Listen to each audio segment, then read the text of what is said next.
Listener discretion is advised. Hello and welcome to True Crime, the podcast that helps you find new, emerging, and undiscovered true crime podcasts. I'm Greg, the host and curator of True Crime. Today's episode is from the Wild West Extravaganza. The Wild West Extravaganza is true tales from the wild and woolly West. If you like today's episode, make sure to check out the episode description for links to subscribe. All right, let's get this show started. Begin. April 1874, present-day Colorado. A half-starved, weather-beaten Alfred Packer came limping into the Los Pinos Indian Agency, seeking refuge. Feet covered in rags, he claimed he had a harrowing story to tell. The man was ushered in and given food, which he vomited up almost as soon as he got it down. Too long without, he explained, instead opting for whiskey, anything that would calm his stomach, and hopefully his trembling hands. Finally, Alfred spoke. Said he had been a guide up in the mountains for some prospectors. They had some bad weather and worse luck, and he himself got snow-blinded, and the other 5 would-be miners abandoned him. For the next 2 months, this survivor somehow scrapped by, living off his wits, surviving the hellish winter, and making it to civilization all on his own, with almost no supplies. An amazing tale of endurance, for sure. There's just one catch. Alfred Packer didn't seem all that malnourished. Matter of fact, the man seemed pretty well fed. And his story? Well, it had holes. Who was Alfred Packer? Was he truly guilty of the crimes that would see him spend nearly 2 decades behind bars? And what's human flesh taste like anyway? Pass the Chianti and crack open the fava beans as we delve into the life and times of the Colorado cannibal, Alfred Packer. My name's Josh, and this is the Wild West Extravaganza.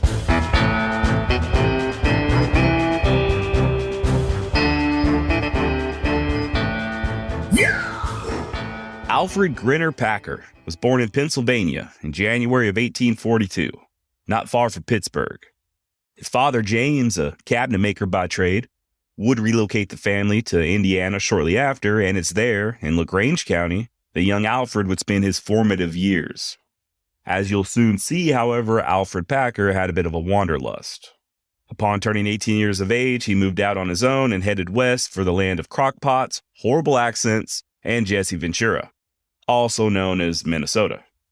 Now, despite finding steady work there as a shoemaker's apprentice, Alfred wouldn't stay in Minnesota all that long either.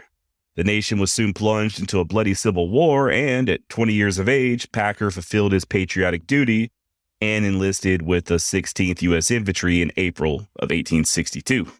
As such, his first duty station was Camp Thomas, a training facility for Union troops outside of Columbus, Ohio. And it's here that Alfred did something I strongly recommend you do not do. He got his own name tattooed on his arm. Ugh, I know. And if that's not bad enough, the tattoo was spelled incorrectly. No regrets.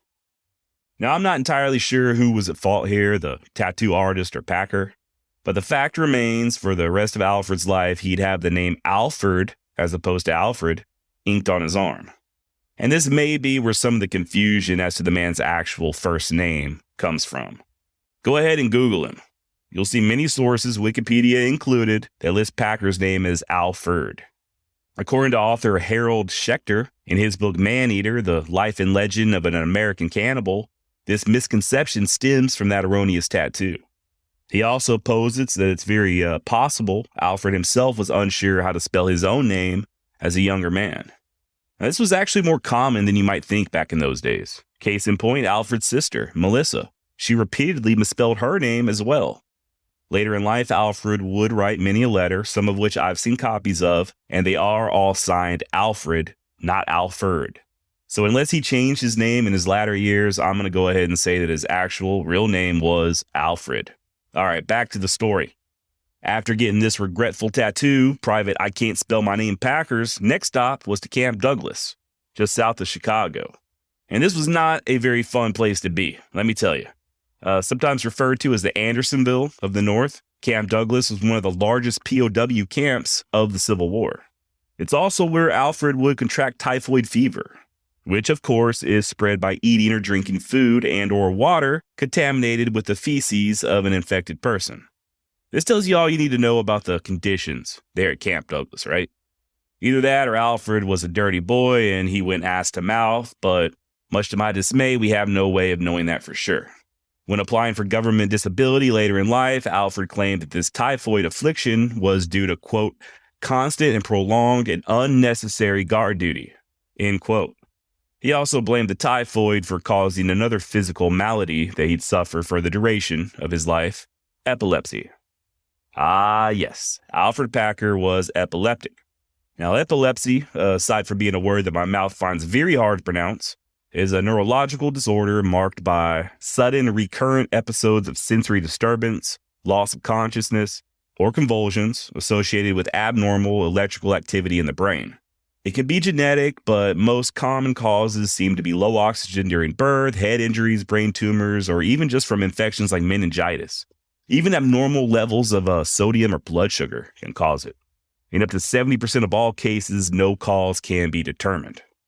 The only person I've ever personally known who was epileptic, I never actually saw her have a seizure, but according to her, things like flashing lights could trigger it. Now, evidently, Alfred's case was much more extreme. Oh, and FYI, he was fibbing when he said that it was the typhoid or the guard duty that caused this epilepsy. In fact, he had suffered from these seizures since childhood. Fits, they sometimes called them back in those days. And Alfred would have these so-called fits or seizures on a very regular basis, often to the point of passing out or losing consciousness. Not the greatest of conditions to have when attempting to fight a war, right? I don't think it's much of a surprise to learn that after just a few months of service, the young soldier would find himself medically discharged up at Fort Ontario in New York. And this was an honorable discharge. A doctor's note on the separation papers basically states that Alfred was unfit for duty due to his seizures, and this obviously wasn't something that he himself could control. Still, though, Packer was determined to serve. Gotta give him credit there. He'd enlist again 6 months later, in June of 1863, this time with Company L of the 8th Ohio Cavalry. For any new listeners, I also struggle with the word cavalry, so yeah. Anyway, this stint would last a little longer. The 8th was sent down to Tennessee, where they were involved mostly with guard and garrison duties, and some skirmishes with guerrillas west of Nashville. And somewhere along the line, Alfred got his pay docked for, quote, plundering the citizens of Nashville, end quote. Make of that what you will. I'm assuming he was stealing shit that absolutely did not belong to him. And it most certainly would not be the last time. Wasn't long after that when Alfred was once again medically discharged thanks to his epilepsy. This was in April of 1864, 10 months after his enlistment. By the way, just a history nerd tangent real quick. The Battle of Nashville wouldn't take place for like another 9 months. I thought initially maybe that's where the plundering came into play, but no. Not exactly sure of the situation here. Maybe some of you Civil War buffs can email me and let me know what action, if any, Packer may have been involved with in the area at that time. As it is, I'm not sure whether Alfred ever saw combat. And even if he didn't, that doesn't take anything away from his service. I'm just genuinely curious.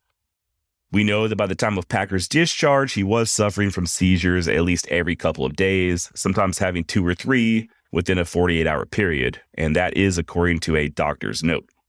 By this point, the war was almost over, and Alfred, not bothering to enlist a third time, simply drifted west, taking odd jobs as he went.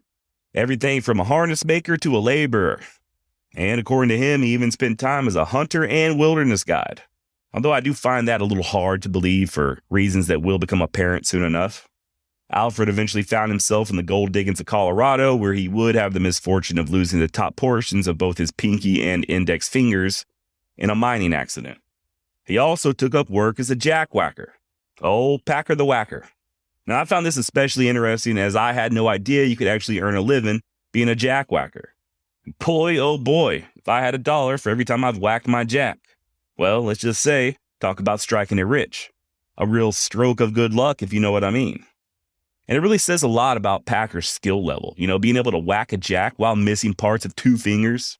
Although I have been told it does make it more natural that way. No, actually a jackwhacker was sort of like a mule skinner. It was teamster work. Alfred was basically driving pack mules, carrying supplies, lumber, food, all that good stuff back and forth from various mining camps. All the while still suffering from chronic seizures. Packer would eventually continue his trek westward, and by the year 1871 could be found working in the Bingham Canyon copper mines, not far from Salt Lake City, Utah, a vocation that caused Alfred to quote-unquote get leaded, a miner's term for contracting lead poisoning. A very real danger then and now, especially in developing countries where laborers get it probably the same way that Alfred did. Horrible working conditions that cause them to inhale dust that contains lead. Severe cases can lead to death, and symptoms include super fun stuff like joint, muscle, and abdominal pain, headaches, difficulty concentrating, mood disorders, even seizures. Kind of wonder if Alfred's epilepsy was kicked into overdrive during this time. And this would not be his only case of lead poisoning. Not long after this bout, Alfred took up work in Sandy, Utah, just south of Salt Lake, where he got leaded yet again, this time ingesting castor oil as treatment, per a doctor's order. Now, I've never tried castor oil, but I've heard a lot about it from older family members who were forced to take it when they were growing up. And they were forced to take it to cure pretty much everything. Feeling sick to your stomach? Here's a spoonful of castor oil. Constipated? Castor oil. Headache? Castor oil. Don't feel like going to school? Oh yeah, you taking that castor oil. From what I've gathered, it pretty much causes you to shit your insides out, along with all the impurities that are causing whatever ails you. I've even heard that it's been used to induce labor, so you know it's some strong stuff. Not sure it actually really helps with anything though, and I'm pretty positive it does nothing for lead poisoning or epilepsy for that matter. A quick search on Google reveals that a common modern-day treatment for lead poisoning is a method known as Chelation Therapy. You're injected with a certain cocktail of drugs that bind the metals to your blood, and then you just sort of piss them out. Obviously, this wasn't an option back in the 1870s, so castor oil it was. And who knows, maybe it did help, as Alfred was back on his feet and feeling spry by the fall of 1873, right around the time that he met up with a failed prospector turned freight hauler, Bob McGrew. And here's where things get interesting. Now, Bob and some other old boys were planning on headed east to pan for gold in Colorado, Breckenridge, Colorado, or thereabouts. And long story short, Alfred sort of conned his way in with them. He told the group that he knew the area they were going to and that he had previously lived and worked in Colorado, which was true. However, when he added that he could serve as a guide and help them reach their destination in just 20 short days, he was either lying through his teeth or at very least vastly overestimating his own abilities. Truth was, Alfred Packer couldn't guide himself out of a damn paper sack, much less a vast wilderness. But I'm getting ahead of myself. Packer was broke as a joke at this point, and he needed some money. I'm not above lying to get a job my own self. So, okay, fine. And who knows, maybe he did really believe he could guide them into the gold diggings. I mean, he had made the trip himself, at least in the opposite direction, so who knows. Either way, he convinced this Bob McGrew to provide him his $50 grub stake, and away they went. It would be 21 men total who'd leave Utah bound for Colorado. None of them, it seems, very experienced in the arts of wilderness survival. And in all fairness, someone like Packer, who knew the lay of the land, could prove to be invaluable. At least that was the hope. Couple of things I found interesting, though. First off, it does appear that McGrew was initially impressed by Alfred. He would state that Packer looked to be in great physical shape, that he was smart, and even a quote-unquote fine talker. He also let it slide that Packer enjoyed arguing religion with the Mormons. Now, I'm not sure if these were like intellectual, good faith type theological debates, or if they were more akin to just internet trolling type arguments. And I say that because other than Bob McGrew, literally nobody else was impressed by Alfred Packer. Matter of fact, the other men of the expedition could not stand the man, and I mean not at all. The other thing worth noting is that Alfred was rumored to have circulated a little bit of counterfeit money there in the Salt Lake City region. He also, by his own admission, spent 3 months in jail after being caught in a whorehouse. And I can't blame him on that one. I think we all know how freaky them Mormon women can be, right? All you little Salt Lake soakers out there. Think I don't know? You little Mormon marinators, you? Seriously, although Alfred does at this point strike me as being a little shady, what with the constant moving around, the lying about being a guide, some possible jail time, there's nothing too damning here, right? None of what I just mentioned would have really caused the men to dislike him that much. No, it seems it was a combination of all of the above and a whole bunch of other stuff. First and foremost, it quickly became apparent that he weren't no guide. You know, nowadays, if you were to travel from Salt Lake City, Utah to Breckenridge, Colorado, you're looking at about 7.5 hour drive. Head south through Provo, hit I-70, and take that due west all the way to Colorado and your final destination. No fuss, no muss. Maybe stop and grab some lunch along the way at a tiny diner where the waitresses call you honey and they chain smoke Marlboro Reds and probably sound like Selma and Patty from The Simpsons. Things would have been much different for Alfred Packer and the gang back in 1873, however. They set out on the 1st of November after stocking up on supplies, and they headed southeast on the old Spanish Trail till they crossed the Colorado River, possibly near present-day Moab, Utah. This is where things sort of petered out. Seeing as how it was already late in the year, the road, if you want to call it that, was already buried under the snow. As such, it became abundantly clear that their intrepid guide, Alfred Packer, had no fucking clue where to go. And just in case you're not all that great with geography, the men were now approaching the Rocky Mountains, the San Juan Range in particular, a very rugged area and not something you'd want to try as a tenderfoot, unless you had a scout, that is, a real scout. And even then, there are cases of experienced hands getting lost in such areas. John C. Fremont, the famous explorer, for example, had a very disastrous expedition not far from the area where Packer and the boys were headed. He was being guided by old Bill Williams, a very capable mountain man, and still 10 of their party perished. This rugged terrain in the dead of winter does not discriminate. One false step, one mistake, and you're a dead man. Experience be damned. Just to get an idea of how rough going it was, remember how I said it was supposed to be a 20-day journey? Well, 2 months later, the would-be miners were still trying to make it. And by this point, they were completely fed up with Alfred Packer. And it wasn't just because he sucked at a guide, nor was it due to his condition and his constant seizures, although that certainly didn't help matters. No, it seemed that Alfred Packer was just sort of a creepy guy and not much of a team player. The expedition started rationing their food rather quickly, once it became apparent that the trip would take longer than planned. This, however, did not stop Alfred from eating his fill, and he wasn't even being sneaky about it, just blatantly eating more than his fair share. He was also a little too nosy for his own good, constantly asking the men how much money they had on them and gossiping about said money to the other party members. He complained a lot and about everything and was just basically unwilling to pull his own weight. A quote-unquote whining fraud is how one of the men of the expedition would later remember Packer. And then there's the fact that his voice had this annoying high pitch to it. So yeah, not only did Alfred prove to be useless, but he was also grating on the nerves. Not a winning combination. Trust me, I should know. And nobody ever makes mention of it, but I get the feeling that Alfred was the type of guy that stands uncomfortably close when he talks to you. And for sure, if he was around nowadays, he'd talk really loud over speakerphone out in public. And just to give you an idea of how little he was respected, at one point he had a seizure and fell into the fire, and nobody even made a move to help him. They told Bob McGrew, who eventually got up and pulled him out of the fire, that Alfred was now his responsibility. All right, so obviously the men soon ran out of food. Remember, they only packed for 20 days, and they might just have been doomed had it not been for some various friendly Native Americans that they ran into along the way. These indigenous saviors would guide the prospectors for a day or two and then head home. Then the miners would run into another good Samaritan who would do the same. Still, though, it wasn't that long before they were completely out of food. At one point, they even had to live off a horse feed, chopped barley, I believe it was, for 5 whole days. Finally, on January 25th, 1874, nearly 90 days after departing Salt Lake City, the men had the good fortune to run into a band of Ute under the leadership of Chief Ouray, near present-day Montrose, Colorado. Now, this was Ute land that they were on, legally.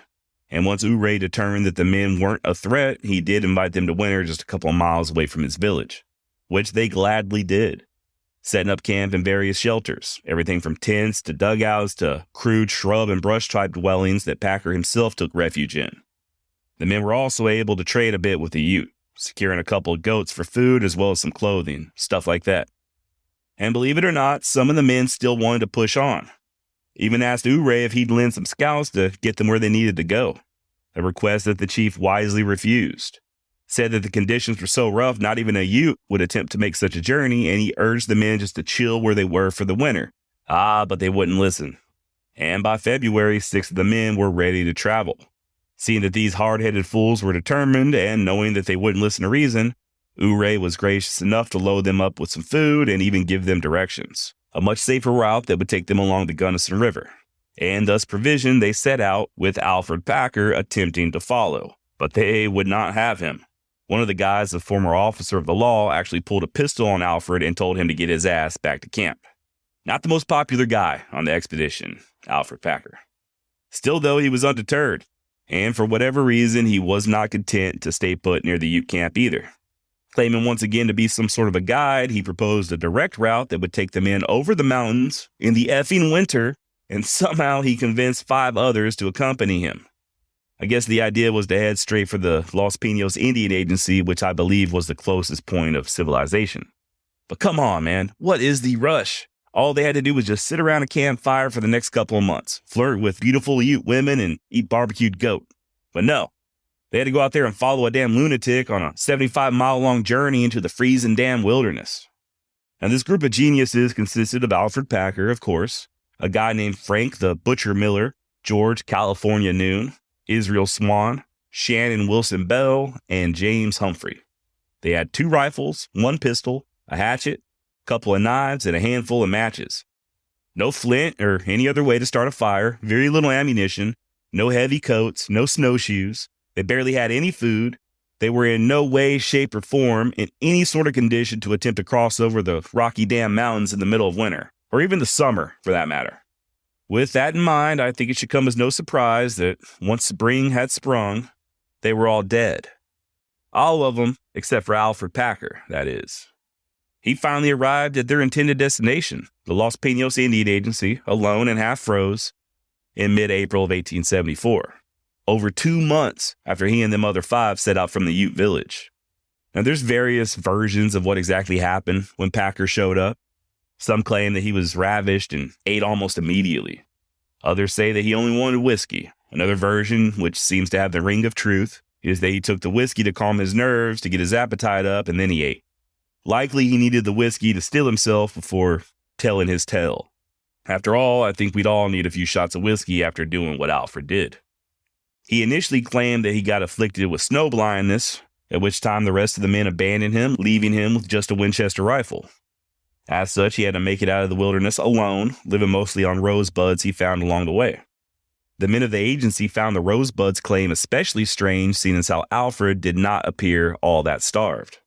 He looked like a wild man who had just emerged from the mountains, sure, but he wasn't skin and bones. He clearly had more to eat than damn rosebuds.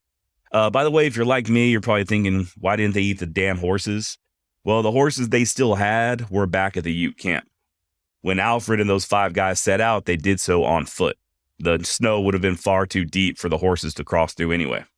All right, so Alfred, after making his tale, also claimed to be broke and sold his rifle to the agency's justice, a guy named Major James Downer, and soon set off for the nearby town of Saguache to buy supplies. Said he was going to go back home to Pennsylvania. Another strange claim, considering that he hadn't lived in Pennsylvania since he was a baby. Either way, Alfred would not leave town immediately. Matter of fact, he went on a little bit of a spree, spending a whopping $100 in Dolan's saloon. 10 times the amount of money he got for selling that Winchester, by the way. So he clearly wasn't as broke as he claimed. $100 in 1874, just in case you're curious, is like $2,500 in today's money. And that's a lot of whiskey. Packer then went to the general store and spent a reported $78, $1,900 in today's money, on some fresh duds and supplies. And then, of course, he headed back to Dolan's saloon. Liked it so much there that he actually took up residence in it, living off of canned oysters, peaches, and, of course, whiskey. Now, I don't know if you're aware of this or not, but strong liquor tends to loosen one's lips, just a bit. And Alfred was no different. He began drunkenly sharing his harrowing tale to all who would listen, and, of course, each telling differed from the other, one story often contradicting the previous. There's also the suspicious amount of wallets or billfolds that he had on his person. And then something else happened that didn't help his cause none. Remember all them guys that stayed back with the Ute, opting to look after the wagons and horses till springtime? Well, these old boys began trickling in, astonished to find Packer drinking it up there in the saloon. Of course, they were curious, what happened to the other men that Alfred departed with? Where were they? What became of them? Alfred stuck with his original story. Kind of. Saying that the men left him to fend for himself after he stepped in some water and froze his foot. Remember, originally he said that he was temporarily blinded. Nonetheless, it was curious to these men that Packer had been left with a rifle. It was also curious that he had other possessions on him that once belonged to his former companions. Like, I don't know, their wallets, or Mr. Miller's much-beloved butcher knife, or a tobacco pipe that belonged to party member Shannon Bell. As for the knife, Packer claimed that Miller stuck it into a tree and went off and left it. Finders keepers, losers weepers, I guess. These men of the expedition weren't buying it, though, especially a guy by the name of Preston Nutter. He knew something bad had happened and claimed that Packer was a quote-unquote quarrelsome liar, and before too long, accusations began to fly. Things got so heated that Preston wanted to string Alfred up right there on the streets of Saguache. Cooler heads prevailed, though, and the two men were separated. And Packer quickly and wisely began making plans to get the hell out of town. Unfortunately for him, he took his leaving a bit slow. Other members of the expedition started showing up, them guys that followed Chief Uray's safer route along the river. The ones that wouldn't let Alfred join them. And when they heard Packer's story, they cried bullshit as well, saying that those men with Alfred weren't the type just to abandon a man like that. They were so damn adamant that not only was Alfred not to be trusted, but that something horrible must have happened up there in the mountains, that they finally convinced the head of the agency, Charles Adams, to send some men to Saguache to bring Packer in for questioning. They didn't simply just arrest the man, though. They caught up with Alfred and explained that they were going to send a search party to look for his companions and that they needed him to guide them there. Of course, he didn't want to do this, but old Mr. Nutter and his buddies were still on his ass, and he had the very real fear at this point of being lynched. So he rode on back to Los Pinos with this escort. Once there, he had to sit down with Adams, who by this time had quite a few questions for Alfred Packer. Matter of fact, he even convened a council of miners. Essentially, this was like a come to Jesus moment. Tell me what really happened, Alfred. I understand. If it's what I think, well, you did what any man would have done to survive. It's okay. Just tell me. And then it didn't help matters much when a couple of Utes showed up with what they called white man's meat, dried strips of human flesh that they found on a nearby hill. Oh boy, it was all too much for Alfred. He got so overwhelmed that he fainted. Once revived and back on his feet, I guess Packer felt like it was time to come clean. Started begging for mercy and began his confession ominously, saying, quote, "It would not be the first time that people had been obliged to eat each other when they were hungry." Packer claimed, as I've already mentioned, that they ran out of food after a few days and they were living off whatever they could find. Roots, rosebuds, an occasional rabbit. These dudes even ate their own boots. Okay? Then one day, with all of them on the verge of starvation, Packer left camp to gather firewood. Upon his return, he found Israel's swan dead on the ground, his head caved in with a hatchet, and the other 4 men just standing around him. They then butchered Swan's body, divvied up the money he had on him, and they dined on his flesh. The body of one person won't last long when picked at by 5 hungry men, though. Then a few days, Israel was all ate up, and once again, hunger began gnawing at the men's bellies. According to Alfred, this is when they began conspiring to eat the butcher Miller next, which they did, likewise dispatching him with a blow to the head by that hatchet as he bent over to pick up some fuel for the fire. Evidently, there was a method to their madness, as Miller was said to be stocky, so I guess they were hungry for a little bit of fat. And so it went. Humphrey was next, followed by George Noon, leaving just Packer and Bell, who made a pact not to eat each other. Said they'd never speak of what truly happened, and if they made it out alive, they would just claim that the other men died of starvation or the weather, and that they all had proper burials. But of course, why stop now? I mean, eating human flesh is kind of like a can of Pringles, right? You just can't stop. Soon enough, both men were out of food and hungry, again. Alfred claimed that this is when Bell snapped and ran at him, swinging his rifle like a club. Packer deflected the blow and counterattacked, striking the bigger man with a fatal blow to the head with a hatchet, and shot him. And once again, Alfred Packer had a full belly. And you know the rest. He would soon emerge from the wilderness there at Los Pinos. Upon hearing this so-called confession, the men of the expedition once again called bullshit, especially when it came to Bell, saying that he was the type to lay down his life for others as opposed to being the crazed killer that Packer claimed. Either way, a search party was organized. They were to head to the area where Packer claimed he and Bell camped out for a few days, a big lake some 50 or so miles from Los Pinos, and Alfred would be forced to guide them there. Things didn't go so smoothly, though. You had a few members of the original expedition, including Nutter, who hated Packer. You had a few Ute scouts and the agency constable, a guy named Louder. A few days into the journey, Louder noticed that Alfred had that old skinning knife that he took from Miller concealed on his person. Louder demanded that he hand it over, and Packer sort of snapped and came rushing at the constable, blade in hand. This attack was easily thwarted, and Packer was both disarmed and subdued. Nutter ripped into him again, saying that he deserved to be hanged, and at this point Packer began claiming that he was lost and he refused to go any further. He and the constable soon returned to the agency, where Packer was placed into the custody of the Saguache sheriff. As for the other men of the search party, they continued, and they did find Packer's old camp. But despite searching for a couple of weeks, they were not able to locate any bodies. Meanwhile, back at the agency and in custody, Packer withdrew his original confession. This time he claimed that the men made a pact that if someone died, it'd be okay if the others ate him. Swan was the first to go, dying of exposure. Humphrey suffered the same fate. Then, when Packer was out gathering wood, Butcher Miller was killed by accident, or at least that's what Alfred claims he was told. At some point thereafter, Bell shot and killed California Noon, and then Alfred killed Bell when he came at it. As far as the money goes, Packer admitted that he took it because it weren't no use to the dead men any longer. Now this part here, I agree with him on. What earthly good would it do to leave all that money there? Of course, the proper thing to do would have been to make sure the money gets to the next of kin rather than, a several-day whiskey and oyster binge. Maybe help yourself to just one day of oysters and whiskey, and then you send the rest of the money to the family members. I think that's what I'd do. Now, from what I can tell, Alfred Packer was stuck there in that makeshift jail at the Los Pinos Agency for the next few months, at least until August. Not sure what they were planning on doing with the man, but they weren't going to just let him go. Maybe they were hoping to establish proof that he had indeed murdered his companions, as suspected. Like I said, Nutter and the others on that search party, they spent weeks looking for the bodies of the missing and presumed dead men. They even dammed up a little portion of a river, thinking that Packer had dumped the bodies. Now, what happened next is a little confusing, as two things happened very quickly.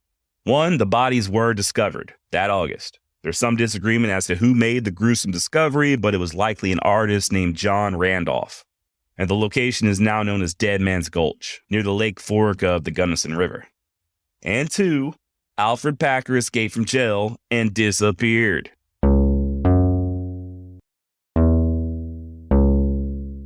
Now, which order these things happened in, I was not able to determine. I think Packer escaped shortly before the bodies were discovered, but I could be wrong. We also don't know for sure how he escaped. Some say that he bribed the guards or even the sheriff, while others think he was slipped a penknife that he used to kind of slip out of his shackles. Still others claim that it was the town of Saguache's founders who helped him escape, mostly due to them not appreciating having to foot the bill for this prisoner for months on end. One thing's for sure, though. Alfred wasn't about to sit around and wait patiently for a hangman's noose. As soon as he had his opportunity, he took it and got the hell out of town. And you got to give credit where credit is due. The guy didn't linger. He didn't just go to the next town and get drunk. No, he flat out disappeared. So much so that many speculated that he was dead. As word of his grisly deeds spread, so did the rumors, with many thinking that he never even made it out of Colorado, that he was killed by Native Americans shortly after escaping. And of course, nothing of the sort was true. Packer wasn't dead, he was just simply in Arkansas, which, to be fair, is about as close to dead as you can get on this side of the grave. After laying low in Arkansas, Packer continued to wander, never staying too long in one place. First Nevada, then Arizona, up Montana way, and eventually Wyoming. And somewhere along the line, he took to using the alias John Schwartz. Now remember, Packer was a miner by profession, and he soon found himself back in that line of work. Matter of fact, it's what he was doing there in Wyoming when he finally got caught nearly a decade after his escape.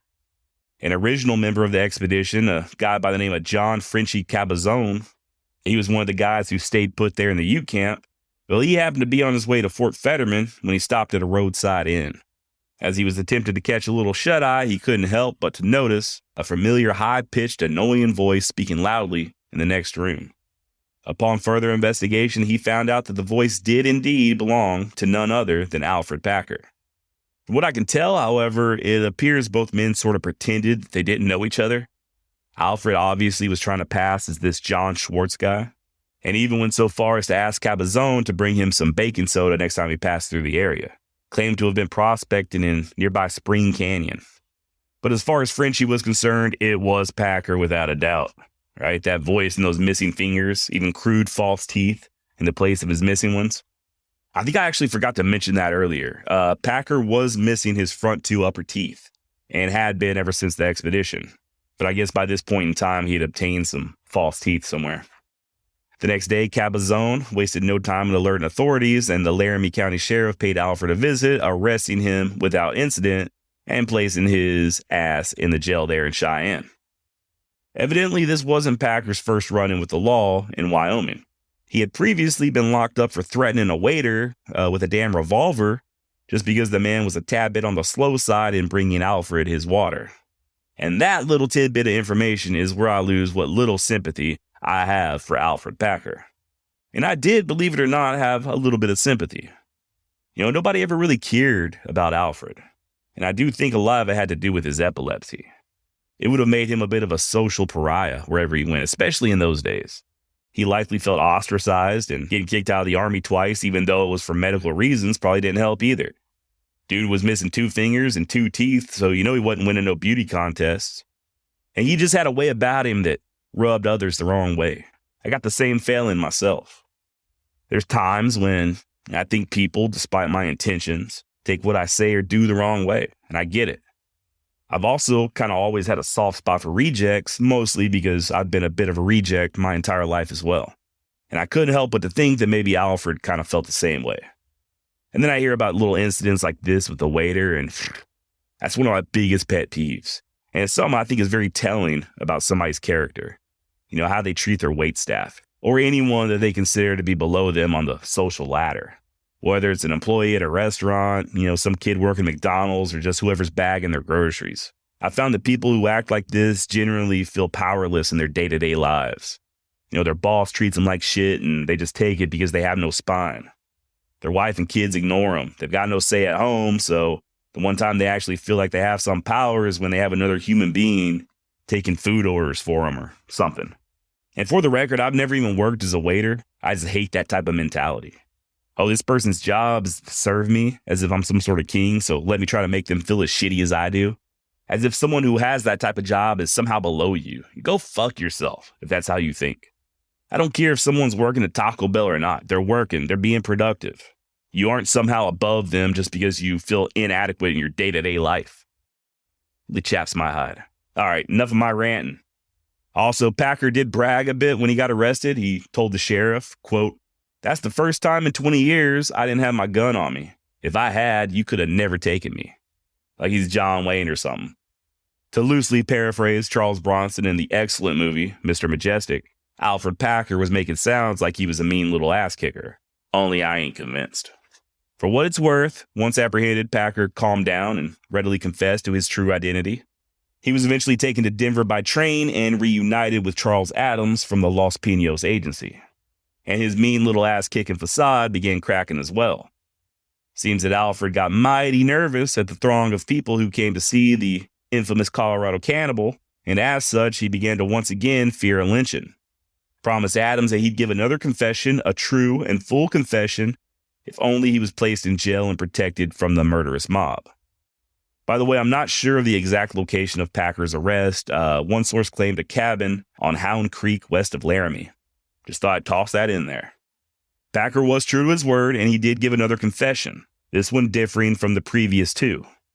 Once again, he explained how bad off he and the men were, snowed in and living off of rosebuds, how they had to eat their boots, told how some of the men were so hungry they were crying out in pain. Finally, Packer took the rifle and he went to go look for help. When he returned to camp later that day, unsuccessful, he found that everybody was dead except for Bell, who was cooking a piece of meat that he had cut off of Butcher Miller. Bell, seemingly gone mad by this point, ran at Packer and Alfred shot him. As he fell, Packer then gave him a coup de grace over the top of the head with that hatchet, and that was that. Alfred claimed to have left the next morning, but was driven back to camp due to the deep snow, and it's then that he finally gave in to his hunger. Each day that followed, Packer said that he tried to get away, to leave camp, but each day he would end up returning and dining on human flesh yet again. There was $70 he collected among the dead men, which he pocketed with his own 20. Eventually the weather broke, and he was able to leave carrying some of the meat with him and eating as he traveled, and finally discarding what was left as soon as he got to the agency. When he was asked why this confession was so different than the earlier two, he claimed that he wasn't himself at the time. that he couldn't be held responsible for anything that he might have said. Remember, at the very beginning, Packer claimed that his companions abandoned him. Then when he was finally caught on his bullshit, he gave the elaborate tale of them killing each other one by one. Now, with this confession, he claimed that it was Bell that killed everybody, and he only killed Bell out of self-defense.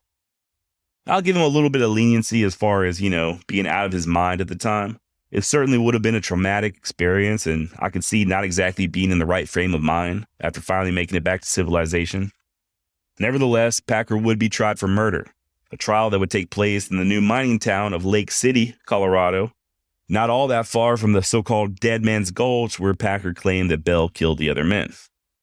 I was actually familiar with Lake City before ever researching Alfred Packer, and I was surprised that there was a connection. But I've always been kind of fascinated with the place, even though I've never been there. Located in a valley in the San Juan Mountains, Lake City only boasts a population of around 400. It's fairly secluded, beautiful, and unfortunately, it's colder than a witch's tit. I've always thought it would be a cool place to escape to, provided I could one day afford such an escape. However, the older I get, the more I realize that maybe I've spent too much of my life in Texas and I might not enjoy spending months at a time freezing my ass off, beautiful or not. I don't know what it is about getting older and not being able to take the cold anymore. Anyway, back to the story. Packer's trial began on April 6, 1883, not even a month after his arrest. And it was during this trial that the prosecution put forth the theory that Alfred deliberately lied about his abilities as a scout to lure these men who he knew had money out into the wilderness with the express purpose of murdering them and taking their money. And this is a good spot to point out that Alfred was never put on trial for cannibalism, only murder. Just wanted to clear that up. And get this, it's not even against the law here in the United States to consume human flesh. At least not in 49 of our 50 states. Not technically. Idaho does have a specific law barring cannibalism, but even they make an exception for life-threatening conditions where eating human flesh is the only means of survival. It's crazy though. It's not illegal to be a cannibal anywhere else in the U.S. Here's the catch though. You can't murder somebody to eat them, even if they agree to it. That's still murder. And you're not allowed to desecrate a corpse, so you can't just dig up like a freshly buried body or something. However, you could theoretically buy a body part, which is way easier than I thought.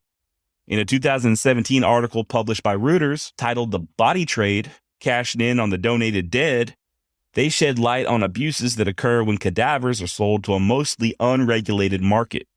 I guess the idea is that some poor families turn to certain organizations who offer free cremation services in exchange for donating their loved ones' bodies to, quote, advance medical studies.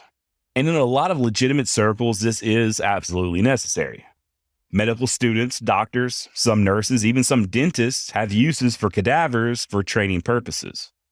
The article goes on to say that from 2011 to 2015, private brokers received at least 50,000 bodies and distributed more than 182,000 body parts.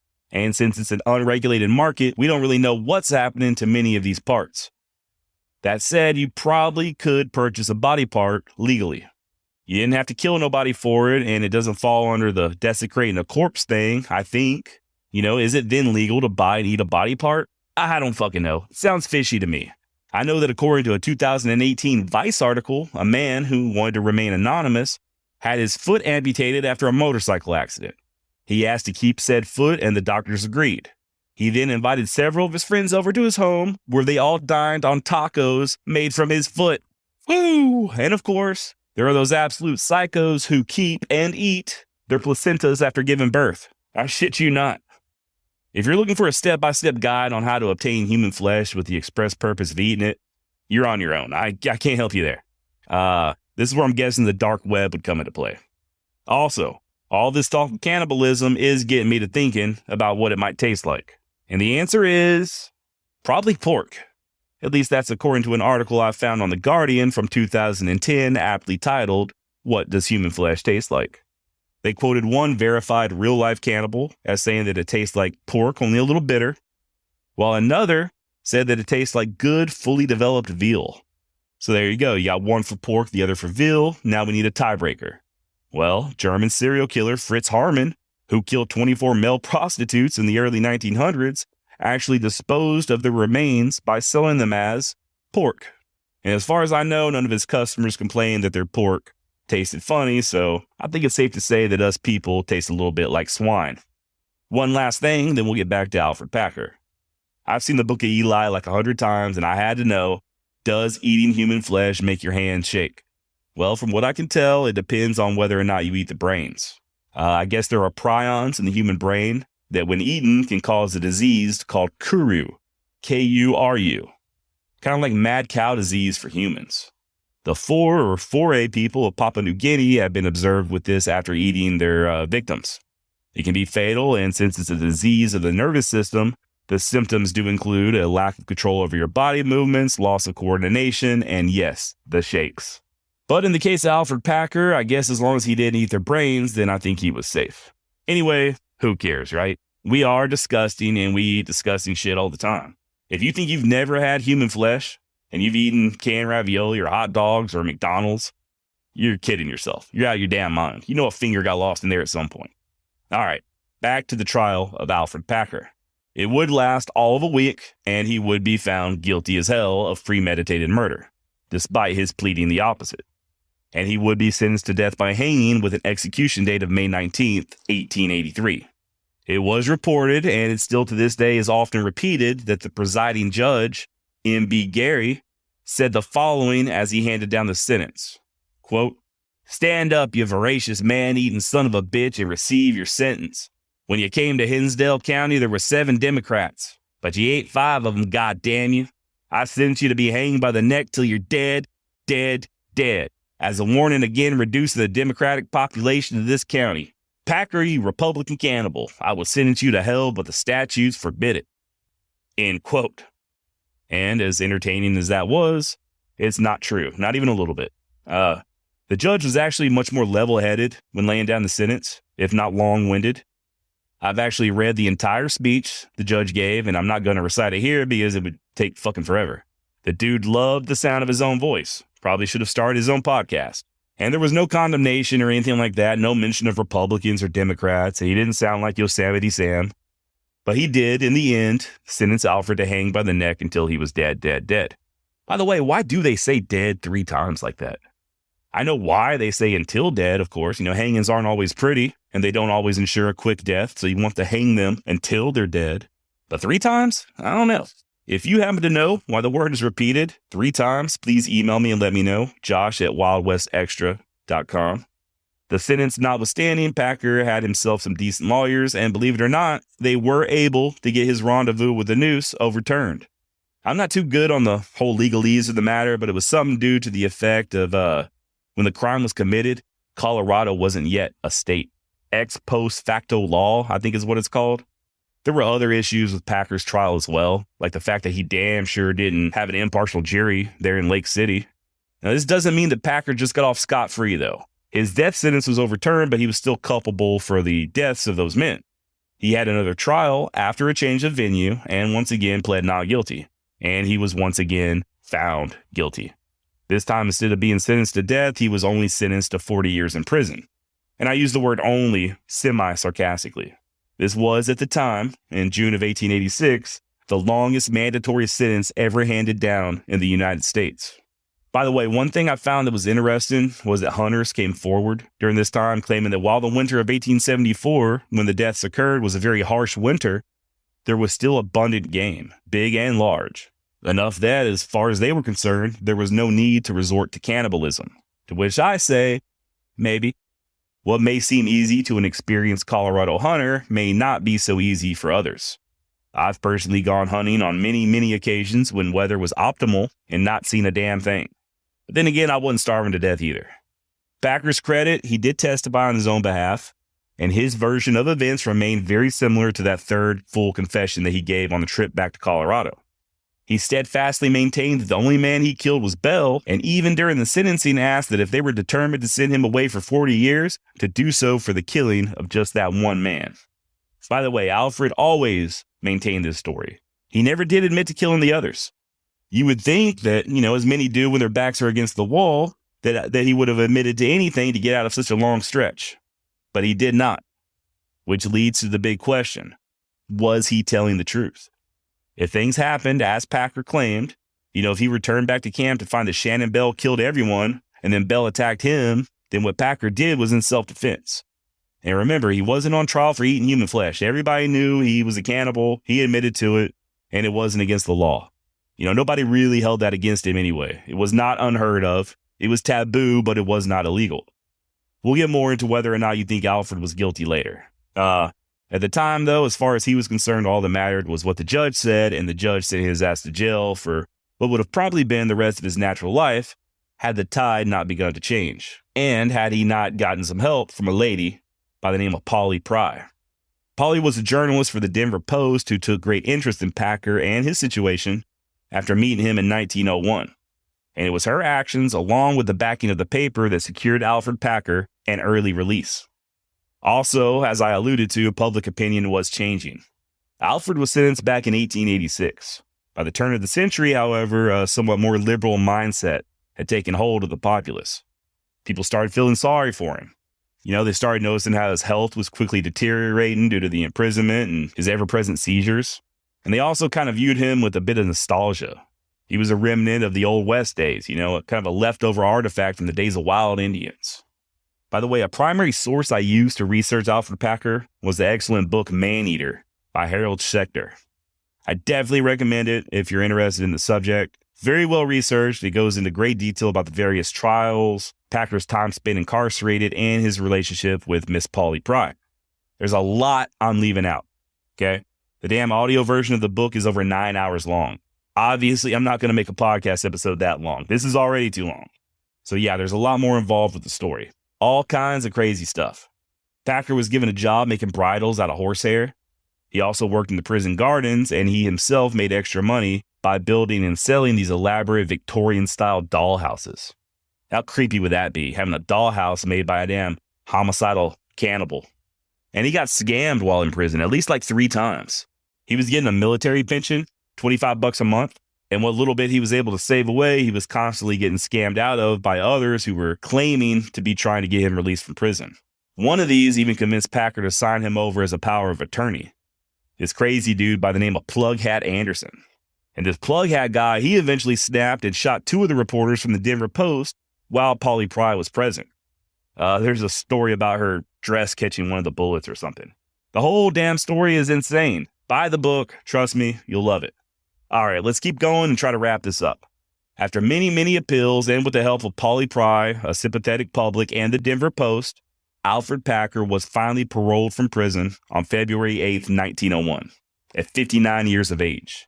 The governor of Colorado actually signed the parole, not the pardon, parole, on his last day in office as his last official act as governor. The original crime had been committed nearly 3 decades prior. After 9 years on the lam and 2 trials, Packer had spent 18 years total behind bars. And he was amazed at how much had changed over the years. He initially took a job there at the Denver Post as sort of a security guard, but eventually moved on to nearby Jefferson County, where he led a quiet life, prospected a bit, and then moved again to Sheridan, Colorado, not Wyoming. And there he continued this quiet life, raising chickens, tending to his garden. He became known as a kindly old man who'd hand out candy to children, regaling them with tales, likely made up, from the old days, tales of encounters with grizzly bears and harrowing battles with Native Americans. In 1905, Packer would move back to Jefferson County near Deer Creek Canyon, where he worked part-time for an old friend named Ed Connolly. In July of the following year, 1906, the Connollys left Packer on the ranch alone as they went on a trip. One morning, a passerby happened to notice that Packer was collapsed on the ground, unconscious. Rushing him to obtain medical help, Packer would slightly improve, but he would be constantly racked by seizures for months. And these were very, very violent seizures. He was basically bedridden. In the fall of 1906, in one 24-hour period, he had 15 seizures. Still, though, he lingered. However, by early April, knowing that the end was probably near, Alfred asked for pen and paper. He wrote to the then governor that he was dying and once again claimed innocence, asking for an unconditional pardon for his past crimes, saying that he wanted to die clear in the opinion of his fellow men. No action was ever taken, and on April 23rd, 1907, Alfred Packer passed away. He was buried the next day in Littleton, Colorado, in full Grand Army of the Republic rites. The Grand Army of the Republic, or the GAR, was a fraternal order of Civil War veterans, so I assume this was some sort of a military funeral. And yeah, man, that's about it for the life of Alfred Packer. The dude has been the subject of much speculation over the years, and to this day, nobody can say for sure if he was actually guilty of killing all those men. The site where the alleged murders happened has been dug up extensively. The bodies have been exhumed. I'll leave it up to you to look up more info on these findings, but as far as I'm concerned, nothing has really been discovered that says whether or not Alfred was telling the truth. None of it's been conclusive. Who knows, man? I sure don't. I'll tell you what I do not think. If Alfred did murder all 5 men, I don't believe that he led them into the wilderness with that intention, as he was accused of during that first trial. That's a little too far-fetched. If it happened, I think it was an insanity sort of thing. You know, they were all starving. I think Alfred probably snapped due to hunger, and he killed them all, and then he ate them. Even if he's telling the truth, and it was Bell that killed everybody, and then Alfred just killed Bell, it was still insanity. And Alfred obviously stole the money just because it was there. But yeah, I guess it is possible that things could have happened the way Alfred claimed there at the end. Maybe he did kill Bell out of self-defense. I don't know. I mean, we don't know much about Bell other than what Packer said, but we do know he was a well-respected man, as opposed to Packer, who fucking nobody respected, at least not at that point of his life. And furthermore, not something that's touched on much, but Packer, as an old man, made these strange claims that he was a former scout, even saying that he scouted for Custer, and that's obviously not true. Still, though, as far as the murders go, there was no deathbed confession, and he did always maintain his innocence. Whatever his faults, he never wavered on that last confession. So what do you think? Was Alfred Packer guilty of murdering all 5 of his fellow miners, or just a desperate man in a desperate situation surviving the only way he knew how? Hit me up at josh@wildwestextra.com and let me know. Or just head on over to my website, wildwestextra.com, and hit that contact button. I'm curious as to your thoughts on the matter. If you're hungry for more, get it? Stop in at Packer's Saloon and Cannibal Grill there in Lake City, Colorado. Tell them I sent you, to which they will reply, "Who?" That said, I cannot vouch for where the meat originates, nor do I know how often the health inspector makes his way up there to Lake City, so dine at your own risk. And if any of this sounds familiar, maybe you've seen the musical Cannibal, written by modern-day philosopher geniuses Trey Stone and Matt Barker. The very entertaining comedy is loosely based on Alfred Packer's life. That's about all I've got. If you like this, share it with somebody, please. Got a couple corrections to make. Last episode, I made a mistake and referred to a single-action revolver as a single-shot revolver. That was a slip of the tongue, as I do know there is no such thing as a single-shot revolver. But what was not a slip of the tongue was when I said that General Patton used a pearl-handled Colt. I've since been corrected and told that he, in fact, used ivory-handled Colts, and that he was even quoted as saying that only a New Orleans pimp would use a gun with pearl handles. So, my apologies to you, and my apologies to General Patton. Thank you all for listening. Really appreciate all the kind words and emails. Thank you for all your support. All the new members on Patreon, and all of you that have been contributing to the cause via Buy Me a Coffee. If you would also like to contribute, feel free to head on over to buymeacoffee.com/Wild West. You could also join up on Patreon for a reoccurring monthly support of just $5, but I'll be honest, there's not much there. I do have a series I did on Kit Carson like 2 years ago that's only available on Patreon, and I do have my very first ever podcast episode also available only on there. So if you want to laugh about how horrible I was, go for it. Link to my Patreon on this episode's show notes. But as of right now, I do not have a reoccurring bonus episode or anything like that. I do donate 20% of all my earnings via Patreon to charity, however, because it makes me feel good. So if you want to feel good, come on with it. Like I said, check out the book Man-Eater. Check out Cannibal the musical. Try not to murder and or eat another human being. And if you do, you're going to want to cook that meat until its internal temperature is about 160 degrees. Trust me on this. Trichnosis is no joke. All right, till next time. Adios.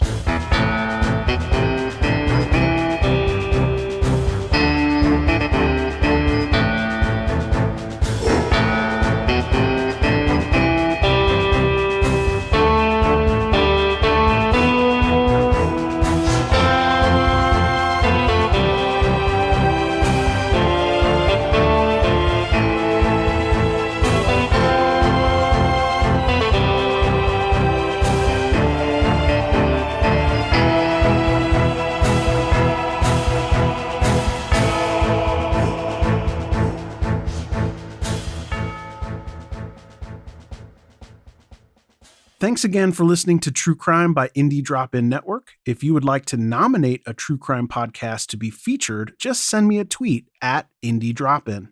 I'd also love to hear if one of our featured podcasts is now your favorite show. Indie Drop-In survives off ad revenue and listener donations. If you would like to contribute, please consider buying me a coffee. You can go to buymeacoffee.com/Indie Drop-In. If you look at the very bottom of the episode description, I put a link in there to make it really easy. Indie Drop-In has many other shows that you also might like.